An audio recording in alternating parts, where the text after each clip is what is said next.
Hey run junkies, the longer we pursue this amazing sport of running, the more we tend to learn about it. Now on the surface, running seems like a very simple sport. Just go out and run. But it can get very complicated pretty darn quickly because we don't know how fast should we be running, how often, how many miles, how many times per week. So today let's talk about 4 basic types of runs, when you would do them, how they are incorporated into a training plan, and what they do for you.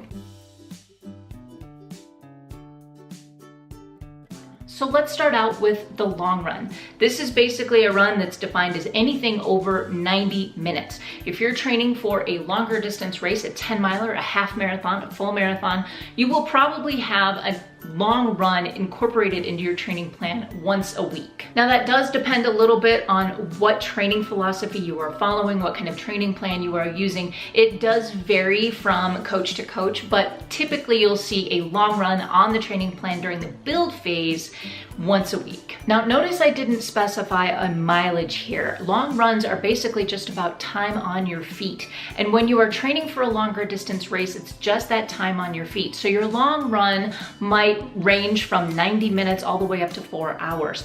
Anything over 5 hours, you're actually doing a little bit more harm than you are good. So it's not about mileage, it's about time on your feet. Now many runners will do their long runs on the weekends because that's when we have the most available time, but really a long run can be plugged into any day of the week that you have the time to do it. If that's in the middle of the week, then that's fantastic. The idea is that you are limiting those long runs to once a week. And the idea is that you're not doing these long runs right after or right before a hard effort day, like a speed work day. In fact, as a personal rule for myself, the day after my long run is always a rest day. Now, if you are training for a 5K, you likely won't see a long run, anything over 90 minutes on your training plan. That's just overkill. If you're training for a 10K, 90 minutes might be that upper limit. Now, your pace for a long run is what I like to call rad pace, your run all day pace. Some people call this conversation pace. Basically, you want to be able to carry on a conversation in short sentences with someone who might be running with you. Now, long runs may include some tempo work, a little bit faster paces in the midst of that,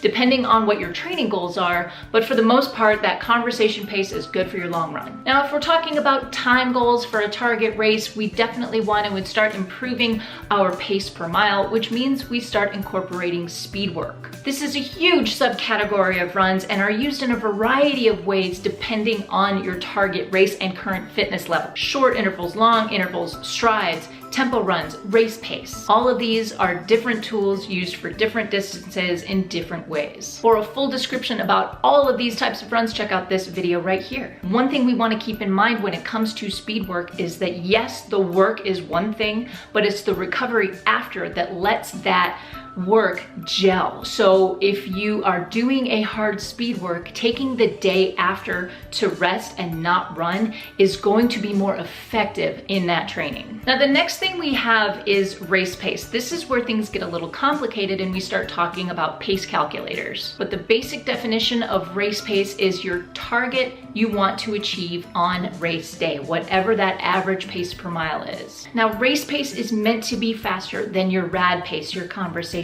pace. And you may find that your target race pace is a few minutes faster than whatever it is you train on any given day. So stick with me here because I talk a lot about a pace calculator and pace predictors in a previous video, but let me just throw out a hypothetical race pace calculation.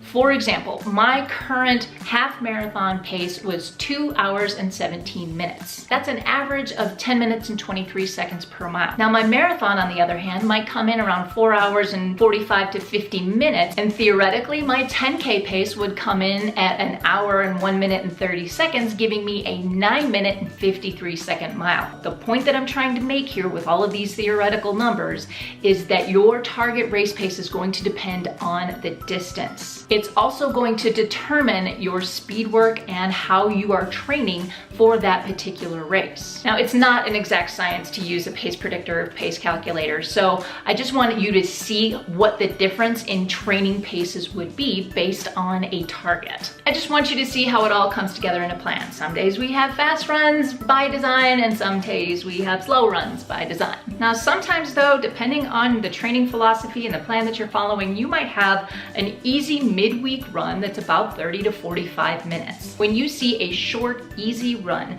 sandwiched between 2 hard efforts or a hard effort and a long effort, these runs need to be super slow. These are not runs where you have to hit a certain pace. These are just, you run by feel, you stop looking at your watch, and you take it nice and easy. They're great for developing cardiovascular fitness. This is the perfect type of run if you like to run 5 days a week or more, but like the long run pace, these are super conversational pace, rad pace, keep it slow. And these miles are almost always optional. Some people like to call them junk miles. I don't like that term. Junk means that they're unwanted or unnecessary. I like to call these extra credit or bonus miles. They're not required to get better or necessarily faster, but it's just a nice way to add mileage. Adding these types of runs in, you have to be careful. You want to make sure that you're not fighting injury. This is completely optional, but they are great for longer distance training, like for a marathon or an ultra,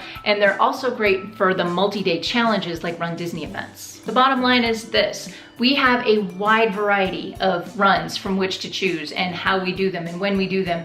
And incorporating that variety into our training plan will keep our body guessing, making us more efficient runners. My question for you today is this: how many days a week do you run, and do you incorporate any of these into your weekly training plan? Please leave thoughts, questions, comments, and suggestions in the comment section down below. And as always, give me a thumbs up if you like this video. Don't forget to subscribe to see more great stuff coming from Running with Grace. For more about the types of speed work we can do, check out this video right here. And for more about whether or not time or distance is more important, check out that video right there.